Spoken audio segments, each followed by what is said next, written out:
যোৱাকালি আমাৰ 1 নম্বৰ শৈতানগুৰিত ৰাতিপুৱা আমি ইনফৰমেশ্যন পালোঁ তাতে এটা ডেড বডি পোৱা গৈছে স্কুটি भी তাতে আছিলে আমাৰ ओसी बिजनी তাতে গ'ল और इतो जो डेड बॉडी আছে আমি সিভিল হস্পিটেলত পঠালোঁ और প্ৰিলিমিনাৰী ইনকুৱাৰীত আমি সোধ-পোছ কৰি অলপ এইটো এক্সিডেণ্ট নাপাই পেলাই অলপ সাসপিচিয়াছ পালোঁ তাৰপিছত যেতিয়া আমি প্ৰিলিমিনাৰী ইনকুৱাৰী কৰিলোঁ তাৰ আগদিনা जो डेड बॉडी आছিলে जीवनानंद बसुमतारी एलियास राजू बसुमतारी आছিলে और যেতিয়া আমি प्रिवियस डेर इन्वेस्टिगेशन करिलु तो इ 29 तारीख 10टा बजात राति 10टा 10:30 बजात এটা বিজনী টাউনত এটা হোটেল আছে সৰু হোটেল সিফুং হোটেল তাতে ভাত খাবলৈ গৈছিলে और তাতে আগৰ প্ৰায় তিনজন ল'ৰা आशीष अमृत और संजय रॉय इ ভাত খাই আছিলে और ড্ৰাংকন কণ্ডিশ্যনত আছিলে তিনজনৰ পৰা দুজন আগতে ওলাই গৈছিলে ভাত খাই পেলাই কিন্তু অমৃত সৰকাৰ তাতে থাকিলে और অমৃত সৰকাৰ ৰাজু বসুমতাৰীৰ মাজত অলপ সৰু বস্তু লৈ কালি 29 তাৰিখ ৰাতি এটা হাই কাজিয়া লাগিলে তাতে অলপ মাৰপিট হ'ল মাৰপিট হোৱাৰ পিছত जो অমৃত সৰকাৰ আছিলে ই আগত গুচি গ'ল और ৰাজু বসুমতাৰী जो আছিলে ই অলপ টাইম পিছত হোটেলৰ পৰা ওলাই গ'ল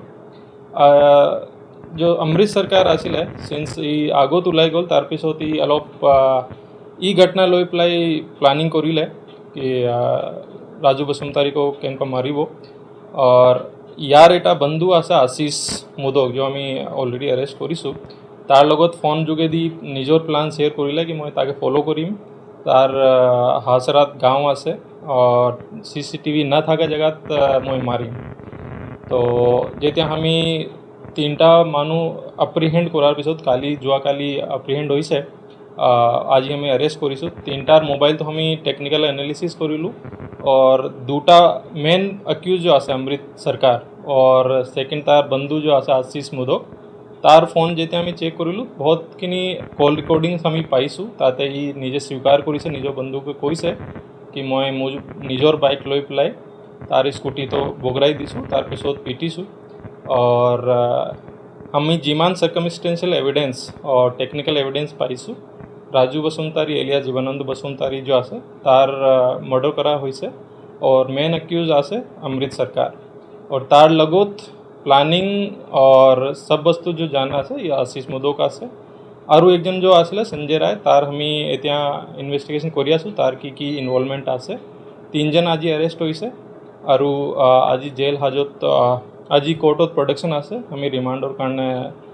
অনাৰেবল কোৰ্টক লিখিছোঁ তাৰপিছত আমি ফাৰ্দাৰ ইনভেস্টিগেশন তো চলাই থাকিম ই আমাৰ মাৰ্ডাৰৰ যিমান ৰিলেভেন্ট সেকশনস আছে ই আছে ক্ৰিমিনাল কনস্পিৰেসি ধাৰা আছে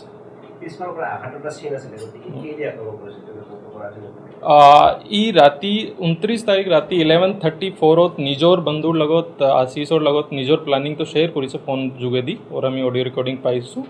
और 12:10 বজাত সেম দিনা ই কৈছে কি এতিয়া কাম হৈ গৈছে और ই টাইমৰ মাজত এই ঘটনাটো হৈছে और তাৰপিছত আমি তো ৰাতিপুৱা খবৰ পাইছোঁ অফেন্স वेपन जो আছে কি দি মাৰিছে এতিয়ালৈকে কোৱা নাই আমি ইনভেস্টিগেশন চলি আছে আমি ৰিমান্ড লোৱাৰ পিছত আকৌ ফাৰ্দাৰ ইনভেস্টিগেশন কৰিম